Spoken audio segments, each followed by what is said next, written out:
Welcome to Book Summary Podcast, your gateway to personal transformation. Each episode delivers big ideas from the world's most impactful books on mindset, productivity, and success, all in just a few minutes.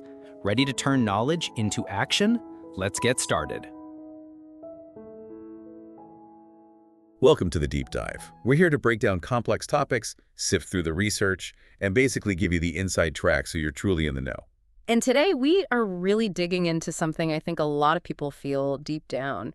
It's this concept called slow productivity. Right. It sounds almost rebellious, doesn't it? Yeah. Especially if your work life feels like just this constant whirlwind of activity, frantic busyness.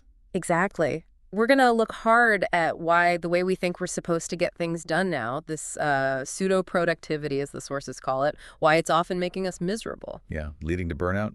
Maybe even worse quality work, despite all the effort. Precisely. So the goal today is to arm you, the listener, with a totally different framework, a new set of principles, really, to help swap that exhaustion for something more sustainable and hopefully more impactful, too. Okay, so where do we start? Not Silicon Valley, surprisingly. No, we go way back to 1966, to a writer, John McPhee. Maybe you know his work, highly respected. New Yorker writer, right. That's him. He took on this huge assignment right about the Pine Barrens in southern New Jersey, a really unique place. And he dove in deep on the research. Oh, yeah, 8 months deep. He gathered so much stuff, interviews, historical documents, ecological data. He joked later he had enough material to fill a silo. Wow. The silo. It's a lot. I can already feel the overwhelm. And that's exactly what happened. That image, the silo, it captures the sheer complexity we all face in knowledge work, right? So much information. So what did he do? Just start writing? He couldn't. He hit a wall, complete paralysis, faced with turning this mountain, the silo, into a smooth, readable article. It just froze. So he wasn't just being lazy or procrastinating. No, not at all. He was genuinely overwhelmed. He actually said he spent 2 solid weeks just lying on his picnic table outside, staring up at an ash tree, trying to find a way in. 2 weeks. Yeah. Just lying there. That sounds like zero productivity by today's standards. You'd feel so guilty. Right. But here's the fascinating part. It was in that idleness, that seeming lack of output, that he had the breakthrough. What was it? He realized he didn't need some grand, complex structure right away. He just needed a thread, a human thread. Oh, like a character. Exactly. He remembered this guy he'd met, Fred Brown, a 79-year-old living in a shanty out there. He decided Fred would be his guide, the narrative spine. Okay, so he hangs the story on Fred. And then all that other stuff, the geology, the ecology, the local politics, all that silo material, it could become interesting side trips, background information you learn along the way as you follow Fred's story. That makes sense. It structures the complexity. Right. But did that make the writing super fast then? Nope. And this is crucial. That insight gave him a path, but the actual work, turning the silo into prose, still took over a year. A year? For one article? Well, it ended up being massive. Over 30,000 words. The New Yorker ran it in 2 parts. It was hailed almost immediately as this landmark piece of reporting. Okay, so here's the paradox, right? McPhee was incredibly productive over his whole career. You said 29 books. Yeah. A Pulitzer. Decades at the New Yorker. Huge output. Massive. Undeniably productive. But his process, the way he worked, especially on that Pine Barrens piece, nothing about it sounds frantic or busy or overwhelming in the way we think of work now. That's the core tension. That's what we need to explore. Because knowledge workers today, we're struggling. But maybe not with productivity itself. What are we struggling with then? With a specific, maybe broken definition of it, one that equates productivity with busyness. Right, that constant need to show activity. Fast emails, back-to-back meetings. Exactly. And this isn't new, but the pandemic really threw it into sharp relief, didn't it? That long simmering unease, as the sources put it, just boiled over. Yeah, trying to do your job and manage kids at home, remote schooling. It pushed people to the edge. And revealed how much we rely on these visible signals. Quick replies, being online, packing the calendar. We think that's what good work looks like. So our mission today for this deep dive is to challenge that whole idea. Yes. We're going to unpack this alternative, slow productivity. It's built on 3 core principles, and we'll use historical examples like McPhee to show how they work. The goal is to trade that frantic pace for focus and quality. Okay, so before we can embrace slow, we kind of need to understand what made us so fast and frantic to begin with. Exactly. We need to diagnose the illness before prescribing the cure, and it really starts with measurement, or rather, the lack of it in knowledge work. How we measure success, or try to. Or fail to, more accurately. This leads to what the sources call a metric mismatch. There's a great anecdote about CBS back in 1995. Okay. Leslie Moonves, he'd just taken over as head of entertainment. Ratings were in the tank. Big problem. Right. Needs results fast. So one Friday afternoon, maybe 3.30, he walks around the offices and finds them like three-quarters empty. Oh, on a Friday. Yeah.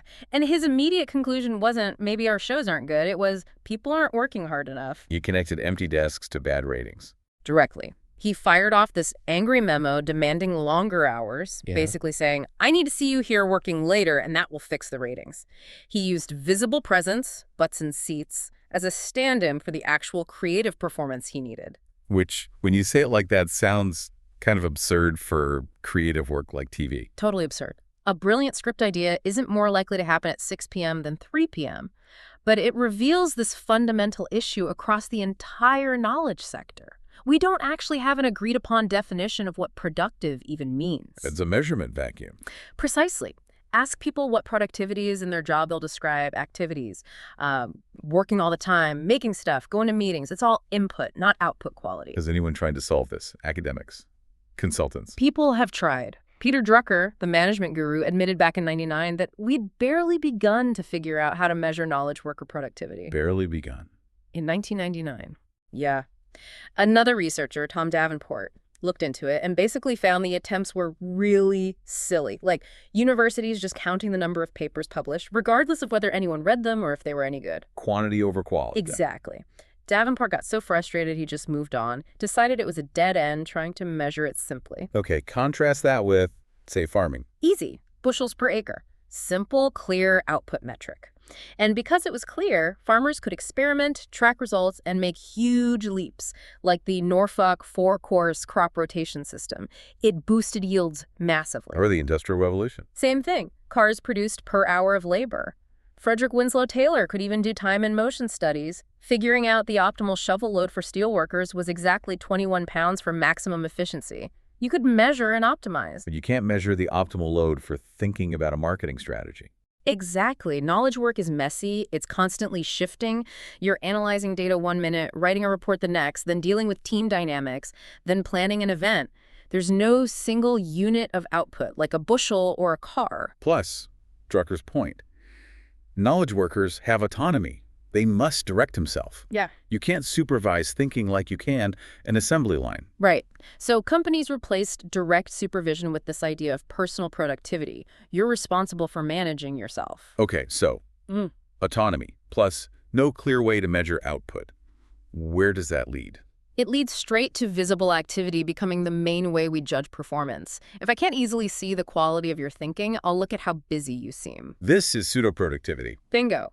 We start performing busyness, we make sure our calendar looks full, we fire off emails late at night, we gravitate towards tasks that are easy to check off a list, even if they're not that important. Shallow work. Because it leaves a trail. It produces contrails of effort, as the source puts it. Yeah, visible proof you were working, and you start feeling anxious if you spend, say, 3 hours just reading and thinking deeply because there's no immediate thing to show for it. You feel this pressure to signal effort. And then came the tech. Email, Slack. Oh. That just put pseudo-productivity on steroids. Suddenly, it was incredibly easy to signal busyness with almost zero real effort. Ping someone on Slack. Forward an email with FYI. Update your status. Takes seconds. Looks like work. That rescue time data is scary checking email every 6 minutes. Constant context switching. Brutal for deep focus, but great for looking responsive and busy. Then laptops, smartphones. Work follows you home. The busyness never stops. Exactly. The boundaries just dissolved. The expectation of constant availability crept in. And the pandemic was the final straw for many. The Zoom apocalypse. Yeah. Suddenly, on top of the existing pressure, you had all this new stuff. Learning remote tools, dealing with home tech issues, and collaboration just got clunkier. That quick chat at someone's desk turns into scheduling a 30-minute Zoom call. Right. And often needs follow-up emails too. So the volume of tasks went up, but also the friction, the cost of each small interaction, what the source calls the overhead tax, went up too. And that pushed people past their limit, the overhead tax tipping point. Exactly. We saw stories like that HSBC manager, Jonathan Frostick, having a heart attack and realizing from his hospital bed that this constant digital tether, this hyper busyness, had to stop. So the pandemic didn't necessarily create the problem, but it exposed how fragile that system of pseudo-productivity really was. Perfectly put. It revealed the unsustainability of a work life built purely on visible effort and constant availability. Okay, so we've diagnosed the problem, this addiction to busyness, pseudo-productivity. What's the first principle of the cure, this slow productivity? It sounds almost too simple, maybe even scary if you're caught in that whirlwind. Do fewer things. Do less. That feels wrong. Counterintuitive. How does doing less make you more productive? We have to understand the math first. It's about something called the overhead tax mechanism. Okay, overhead tax, like administrative burden. Exactly. Every single commitment you take on a project, a task, even just agreeing to look into something, it activates this ongoing administrative labor. Emails, meetings to coordinate, status updates, just keeping it rattling around in your head. That mental space it occupies. Right. That's all overhead tax, and you keep paying it until the commitment is fully completed and off your plate. Okay, give me an example. All right, imagine a report. Let's say the core work, the actual writing and analysis, takes 7 hours of focused effort. Okay. If you work on just that one report, maybe it generates about 1 hour of overhead tax per day, checking related emails, maybe a quick clarifying question, prepping files. So you finish it in roughly 8 hours total. Simple enough. Right. But now, let's say you follow the typical modern approach and try to juggle 4 such reports simultaneously. Okay, multitasking. Seems efficient, maybe. Seems like it, but look at the tax. Each report still generates its hour of daily overhead. Now you're paying 4 hours of overhead tax every single day, just on logistics, coordination, switching contexts in your brain. Half your workday is gone before you even do the core work. Exactly. So each report doesn't take 8 hours anymore. It effectively takes much, much longer because half your effort is just managing the juggling act. You've maybe doubled the real time per report. Wow. Okay, the math is compelling. Doing fewer things literally frees up time currently spent on just managing the clutter. Yes. Exponentially more time for the actual useful activity. And just as importantly, the quality of that time improves. You're not constantly stressed, context switching, battling that cortisol spike from trying to keep too many plates spinning. The feeling of being busy is actually the feeling of paying that tax. That's a great way to put it. It's the friction, the administrative drag. All right, I'm sold on the why. How do we actually do fewer things? Let's start big picture. Strategy 1, limit the big. Right. Think major projects, core responsibilities. Our inspiration here is Andrew Wiles, the mathematician who proved Fermat's last theorem. Okay, a monumental achievement. Took him years, right? Years of intense, solitary focus. He was already a professor at Princeton, but he realized he simply couldn't crack this massive problem while juggling the normal demands of academic life. So what did he do? Quit his job. Not quit, but radically pruned. He systematically cut back commitments, dropped unrelated research projects, stopped going to conferences, started working almost entirely from home in his attic to avoid daily interruptions and departmental stuff. He created a bubble of focus. But didn't people wonder what he was up to? Professors are expected to publish, attend meetings? Ah, yes, the perception problem. He worried about seeming unproductive or dormant, so he used what the source calls a cunning ploy. Ooh, sounds sneaky. A little. He had a large piece of prior research that was finished but not published. He broke it up into smaller chunks and released them piece by piece, maybe one every 6 months or so. So it looked like he was still actively publishing, maintaining that apparent productivity. Exactly. It was a cover, buying him the uninterrupted time he needed for the real deep work on Fermat's theorem. That's clever. But how does someone in, say, a corporate job use that? We don't usually have old research papers lying around. It's about managing perceptions, strategically, yes, but more fundamentally about protecting time. The corporate equivalent might be proactively blocking out focus time or project work on your shared calendar. Even if it's just buffer time. Even if it's buffer time or time for administrative catch-up that prevents future fire drills. It signals you're occupied, makes it harder for others to just grab that time, but it's actually you reserving capacity for your core priorities. Create boundaries. Okay, so Wiles limited his one massive thing. How does this apply more broadly? First, limit missions. What's a mission? Think of a mission as a major ongoing area of responsibility or significant goal you're supposed to be advancing, like managing the team's budget or leading a specific product line or running the client onboarding process. Okay, the big buckets of work. Right. And it's easy to accumulate these. You say yes to this, get assigned that. Suddenly you're juggling 5, 6, 7 major missions. The source argues that trying to manage more than maybe 3 or 4 concurrently almost guarantees overwhelm. Okay. Annie Blake, the consultant. Her business grew organically over years. She kept adding services, income streams, ended up with over 10 different things she was trying to maintain. Coaching, writing, speaking, courses, all legacies from years of experimenting. Sounds successful, but maybe chaotic. Utterly chaotic and unsustainable, by her own admission. No amount of fancy scheduling or to-do lists could fix the fundamental problem. Yeah. Too many missions. So what did she do? She got ruthless. She cut more than half of those income streams, reduced her staff, focused only on the few things that were truly core and high impact. And the result? A business she could run in about 20 hours a week, allowing her to take 2 months off each year, because the administrative tax plummeted when she reduced the number of active missions. Wow. Okay. Fewer missions. Next level down. Right. Planet projects. A project is any specific initiative that requires multiple work sessions to complete. Writing a proposal, launching a feature, organizing an event. Things with a start and an end, Right. usually. And we need to proactively contain how many of these we take on. The physicist Richard Feynman is a fun example here. Feynman. He famously cultivated this myth of being kind of irresponsible. Exactly. He did it deliberately to fend off requests that would distract him from physics. He argued that doing real good physics work requires absolute solid lengths of time. He needed to protect his focus.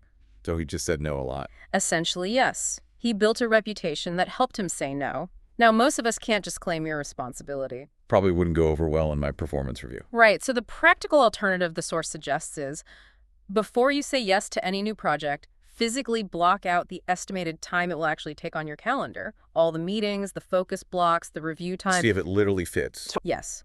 If you look at your calendar for the next month and there physically isn't space for the 20 hours this new project requires, you have a concrete reason to decline it or negotiate the timeline or push something else back.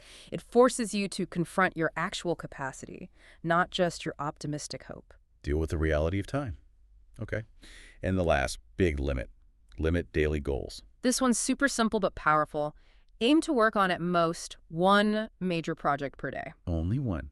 What about meetings, emails? Oh, you still handle the smaller stuff, the meetings, the urgent requests, but dedicate your main block of focused cognitive effort to making progress on one single significant project each day. Why just one?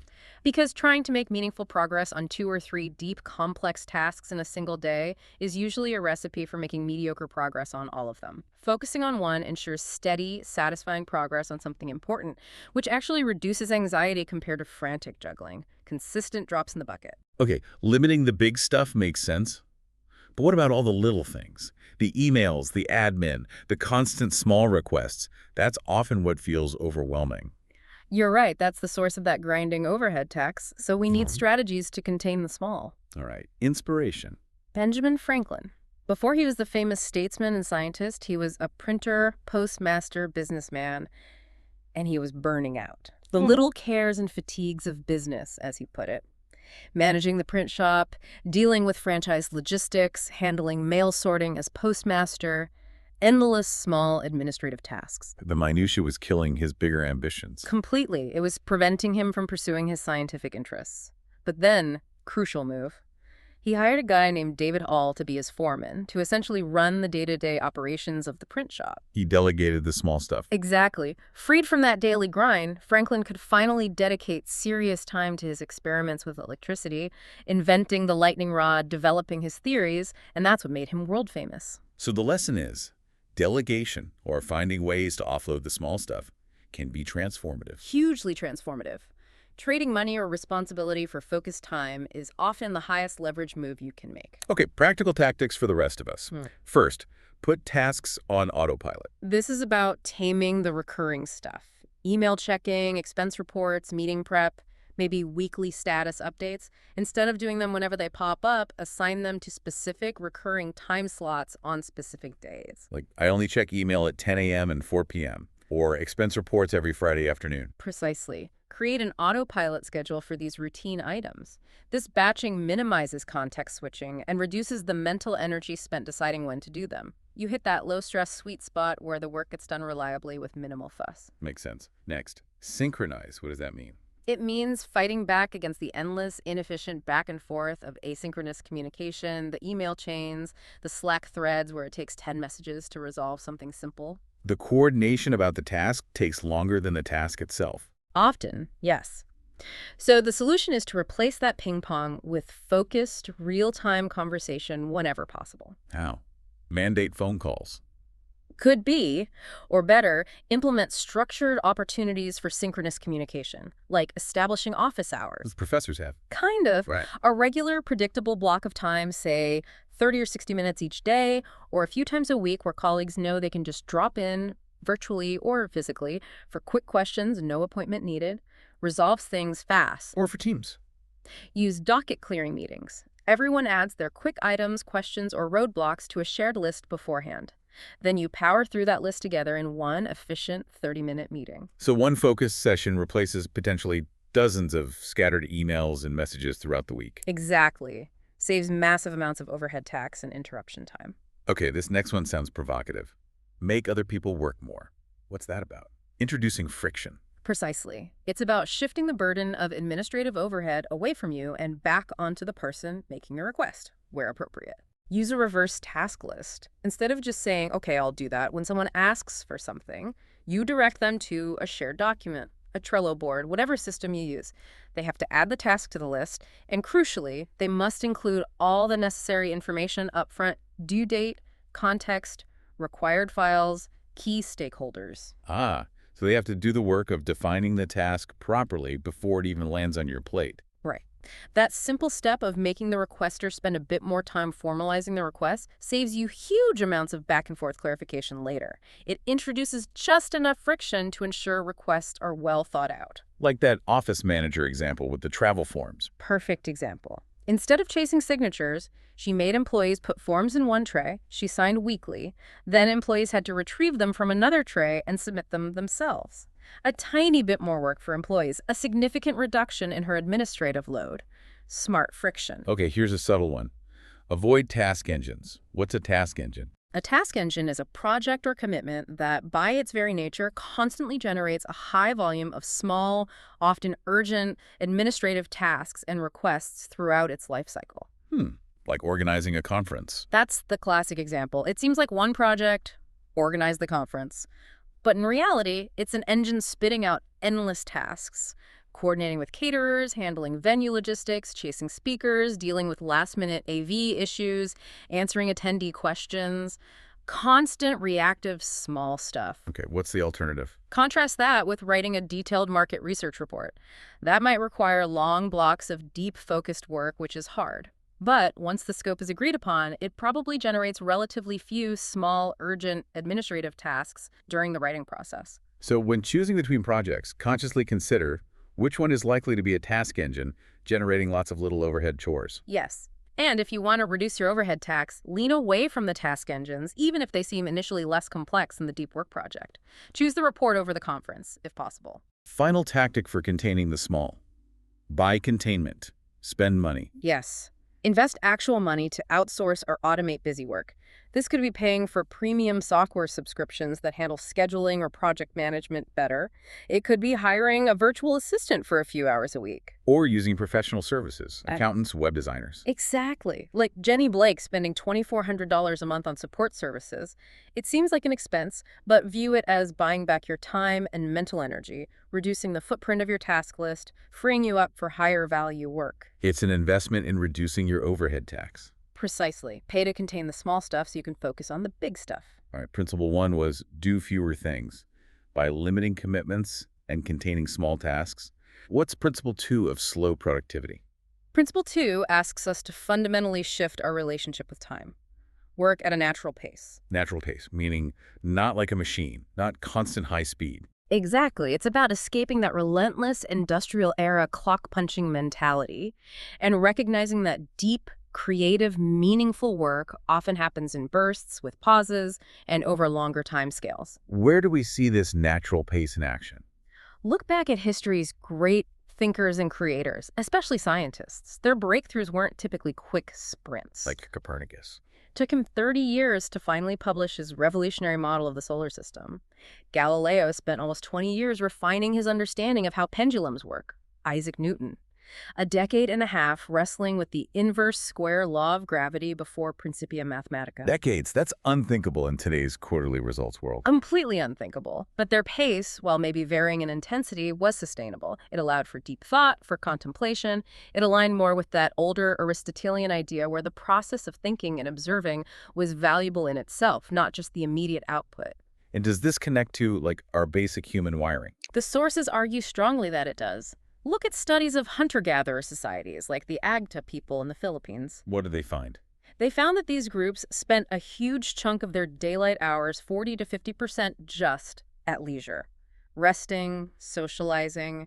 Their work wasn't a monotonous grind, it was spiked. Spiked, meaning intense bursts, then rest. Exactly.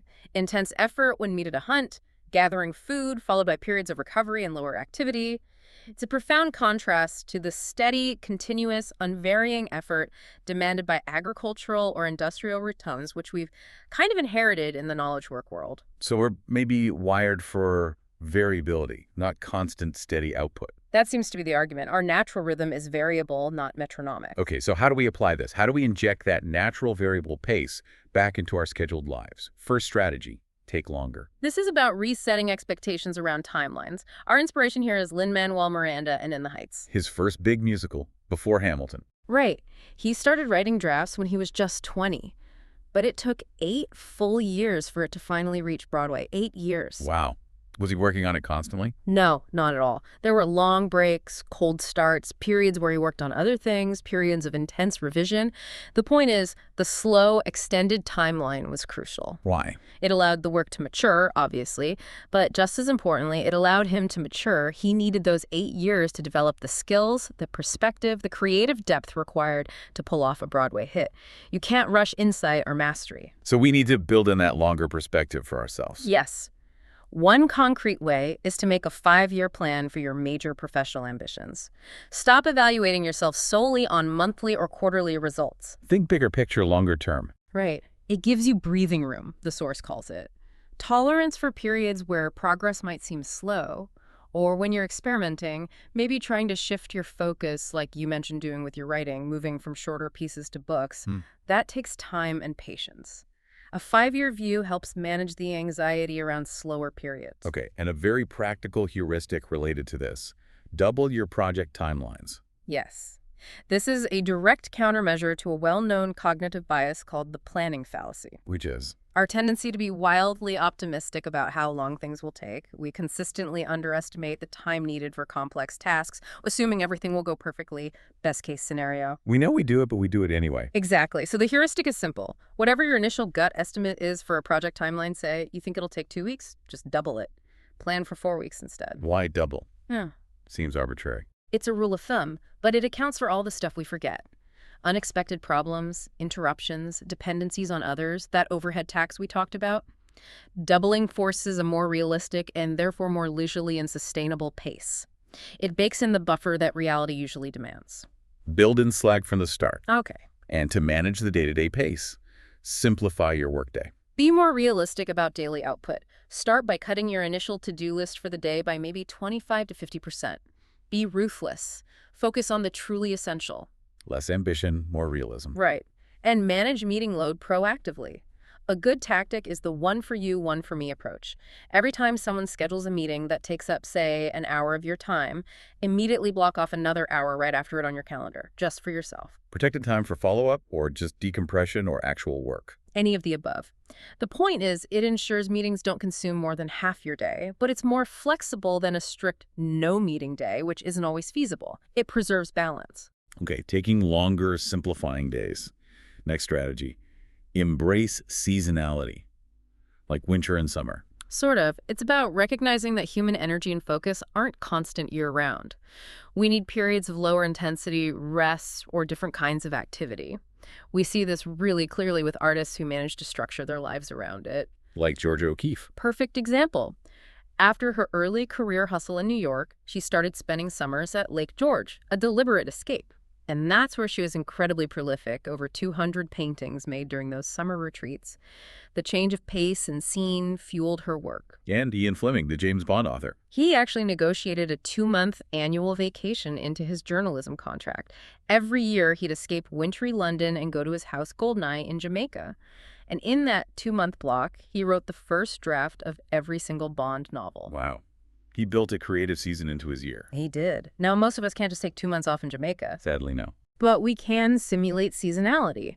Small business owners, like Jenny Blake again, often design their work year with built-in breaks, maybe taking all of August off or working 4-day weeks in the summer. What about for people in regular jobs? You can create micro-seasons, negotiate for 1 meeting-free day per week dedicated to deep work.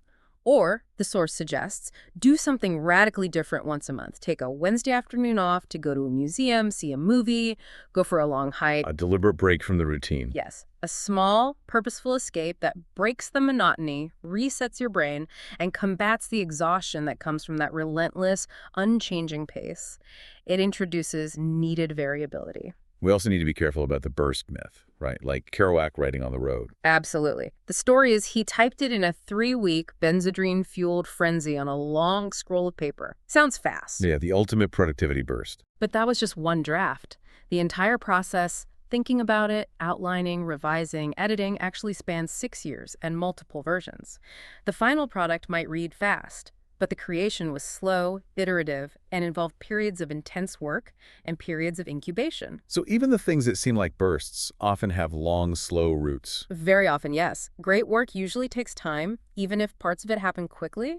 Okay, final strategy for working at a natural pace. Work poetically. What does that mean? Sounds a bit abstract. It's about acknowledging that our physical environment and our mental state profoundly affect our ability to do deep, creative, or focused work. It's not just about time management, it's about atmosphere and ritual. Inspiration. The poet Mary Oliver. Much of her acclaimed work was inspired by her long, solitary, seemingly aimless walks in the woods near her home. The environment itself, the sights, sounds, the ritual of walking shifted her mindset and opened her up to insight. Like the philosopher Gaston Bachelard said, inhabited space transcends geometrical space. Our surroundings shape our thoughts. Exactly. So the first tactic here is match your space to your work.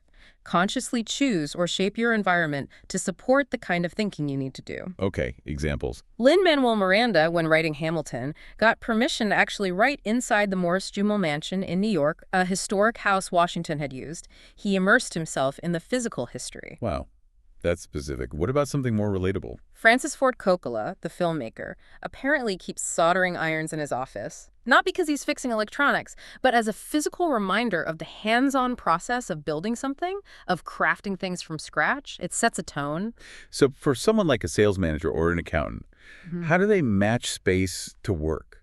They can't rent a mansion. No, but they can be intentional.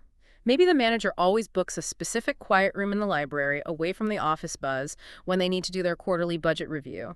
The accountant might create a dedicated thinking chair at home, separate from their main desk, used only for high-level strategic thinking, not routine data entry.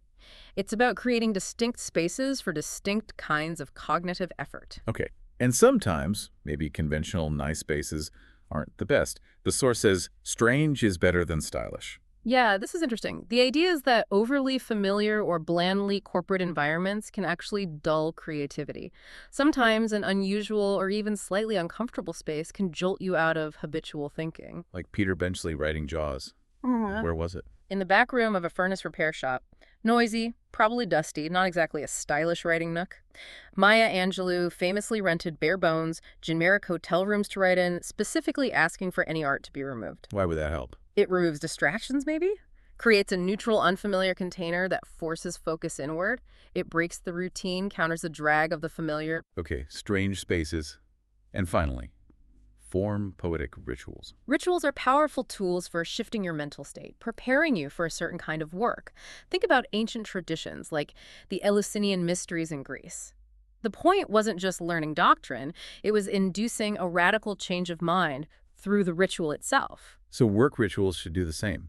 Shift our mindset for deep work. That's the idea, and for them to be effective, they often need to be a bit striking, not just make coffee. Like David Lynch and his milkshake. Exactly. He famously went to Bob's Big Boy every afternoon, ordered a large chocolate milkshake, and waited for ideas to come, scribbling them on napkins. That specific, repeated act became his trigger for creative thinking. Or N.C. Wyeth, the illustrator, chopping wood. Right. Woke at 5 a.m., chopped wood, then hiked to his studio. These aren't just habits, they're distinct rituals that signal to the brain, okay, it's time for this kind of focus now. They transform the perception of time and prime you for creativity or concentration. So we've covered doing fewer things and working at a natural pace. The third and final principle of slow productivity is maybe the most crucial in terms of breaking free: obsess over quality. Obsess over quality. Why is that the key to freedom from busyness? Because quality, true high-level craftsmanship or insight is ultimately what gives you leverage. It's the thing that pseudo-productivity, with its focus on volume and speed, simply cannot replicate. Quality becomes your currency. Okay, tell me more. Case study. Let's look at the musician Jewel. Early in her career, she gets offered a record deal. Big break. And it comes with a massive signing bonus, $1 million. $1 million. She must have taken it. She turned it down, flat out refused the $1 million. Why on earth would she do that? Because she understood the strings attached. That bonus wasn't a gift. It was an advance, a loan. Taking it would put her under immediate, intense pressure from the label to sell huge numbers of records fast to recoup that money. And she felt that pressure would compromise her music. Exactly. She knew it would force her away from her authentic folk style towards something more commercial, just to chase sales. It would destroy the quality and uniqueness she valued. So what did she do instead? Took a smaller deal. She negotiated to be cheap for the label, minimal advance. This meant less pressure. It bought her time. Time to focus on honing her craft, writing honestly, and building an audience through relentless grassroots touring, playing small clubs. She obsessed over the quality of her connection with fans and the authenticity of her music. And her first album, Pieces of You, wasn't it a slow burn? Huge slow burn. Initially, it didn't do much, but because she hadn't cost the label a fortune, they didn't just drop her. They let her keep touring, keep building that loyal audience, and eventually the quality won out. The album took off and became absolutely massive. Okay, so the initial sacrifice, turning down the money, allowed her to focus on quality, which eventually led to huge success. Yes, but here's the crucial second part. That success, built on quality, gave her leverage. Later, when the label and managers pressured her to move to LA, chase more fame, do endless overseas tours, she had the power to say no. Because she'd proven her worth on her own terms. Exactly. She chose to move to a ranch in Texas instead, decided she didn't need to be any more rich or famous. She used the leverage earned through quality to design a life and career that prioritized her well-being and artistic integrity over maximum fame and income. She bought autonomy. That's powerful. But again, she's an artist. She could live frugally. How does this apply to someone in a corporate job with a mortgage? They can't just turn down a big bonus or promotion. It's the same principle, different application. The corporate knowledge worker focuses on developing truly exceptional, high-quality, maybe niche skills. Skills that are genuinely valuable and hard to replace. Become indispensable through quality. Right. That indispensability is leverage. It allows you to negotiate. Maybe not for a ranch in Texas, but for more autonomy over your projects, more flexible hours, the ability to say no to certain types of low-value work. Like Paul Jarvis, the web designer mentioned in the sources. What did he do? He built such a strong reputation for high-quality work that he could command a high hourly rate. This allowed him to earn a comfortable living working only about 25 weeks a year. Quality gave him control over his time. Okay, so quality isn't just about the work itself. It's the pathway to escaping the demands of pseudo-productivity. It buys you freedom. That's the core idea. Quality requires slowing down, and achieving quality gives you the power to keep working slower and more intentionally. All right, so how do we cultivate this obsession with quality? Strategy 1. Improve your taste. This comes from Ira Glass, the host of This American Life. He has this great quote about creative work. He says that for anyone starting out, there's often a gap. A gap Between your taste, you know what good work looks like, you have high standards, and your current ability, the actual quality of the stuff you're producing right now. So your ambition outstrips your skill. Exactly. And according to Glass, the key to getting better is recognizing that gap and being driven by the desire to close it. Continuously refining your taste, your understanding of what excellent truly means, is what fuels the hard work needed to improve your ability. How do you refine your taste, practically? One powerful, maybe counterintuitive way is to study unrelated fields. Unrelated. Why not just study the best in my own field? You should do that too, of course. But studying excellence in a completely different domain, like you mentioned, becoming a cinephile and analyzing filmmaking techniques, has a unique advantage. Which is? It lowers the pressure. When you're looking at brilliant work in film or architecture or cooking or whatever field is unrelated to yours, you can appreciate the quality, the brilliance without the immediate, anxious self-comparison. Right. You're not thinking, oh, God, I should be doing that. Exactly. You can absorb the principles of excellence, the patterns of quality, in a more relaxed way. It broadens your definition of good and gives you flexible inspiration you can then bring back to your own work. It enlarges your ambition without crushing you. Okay, study widely. What else? Invest in professional tools. Buying fancy gear makes you better. Not automatically, no. Buying an expensive camera doesn't make you a great photographer. But investing in high-quality, perhaps niche tools specific to your profession can have a powerful psychological effect. How so? It sends a signal to yourself. Buying Scrivener software if you're a novelist, or a really good microphone if you're podcasting, or maybe specialized analysis software in your field, it creates this "I'm a professional now" vibe. It signifies commitment. Yes. It's a tangible investment that can subconsciously push you to take your work more seriously, to live up to the tools. It leverages the good side of the sunk cost fallacy. You've spent the money. Now you feel more motivated to put in the effort to justify it, pushing your craftsmanship. Interesting. Okay. But obsession with quality can go too far. Right. Perfectionism. Absolutely. We need to balance perfectionism. There's a great example with the Beatles. After they stopped touring. Right. In 1966, they were exhausted from Beatlemania, so they quit touring live. This freed them up completely. For their next album, &Salt Peppers, they spent an unprecedented 700 hours in the studio. 700 hours? Yeah. Because they didn't have to worry about replicating it live on stage. Exactly. And the result was obviously a masterpiece, a huge leap in quality and complexity.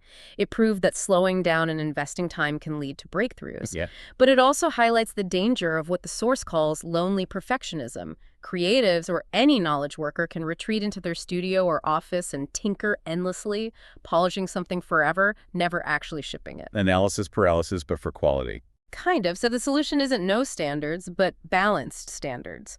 The goal should be to create something good enough to make an impact, to catch the attention of peers, to earn that leverage we talked about. But relieve yourself of the burden of needing every single thing to be an absolute, timeless, perfect masterpiece. Find the sweet spot between good enough to matter and stuck in perfectionism. Ship it, then iterate maybe. Yeah. Okay, final strategy for quality. Yeah. Bet on yourself. This sounds risky. It can be. It's about deliberately creating stakes that force you to operate at a higher level. Think Alanis Morissette. Jagged Little Pill. Huge album. Massive. But before that, she had a contract in Canada as a teen pop singer. Dance pop stuff. She walked away from that deal. Walked away from a contract. Why? Because it wasn't authentic. She wanted to make rock music that reflected her real experiences. It was a huge gamble, leaving behind the security she had. So she created pressure for herself. Intense pressure. The fear of needing her new, authentic music to succeed, the fear of having made the wrong choice, pushed her to dig deeper, write more honestly, perform more powerfully. That self-imposed bet resulted in Jagged Little Pill, a raw, high-quality album that defined her career. Okay, so creating stakes pushes quality. How can regular folks bet on themselves? We can't all walk away from contracts. Simpler ways. One is to dedicate spare time intensely. Like Stephenie Meyer writing Twilight. She had 3 young kids. The only time she could write was late at night after they were asleep. Or John Grisham writing his first novels early mornings before work. Right. When your working time is carved out of precious leisure or sleep time, the cost of that time feels very high. That motivates you to make damn sure you use it well, to focus intensely and produce your best work. You're betting your free time. Make the time scarce and valuable. Another way, announce a schedule. Go public. Yes. Leverage social pressure. Commit publicly to a deadline. Tell people you'll have the report done by Friday. Announce the date for your art show or your product launch. Use the fear of embarrassment. Basically, yes. Having peers, colleagues, or the public know your deadline creates accountability. It's not just an internal goal anymore. That external expectation sharpens focus and motivates you to deliver not just something, but something high quality you can be proud of. Final tactic: attract an investor. Get someone else involved. Yes, and investor here doesn't just mean money, though it can. It means someone who puts their own resources, time, effort, reputation, or cash into your project. Like a collaborator or a mentor spending time or actual funding. Exactly. John Carpenter funding Halloween is a great example. He needed $300,000. He found an investor, Mustafa Akkad, and apparently had to really push, almost shame him into putting up the money. That sounds intense. Very.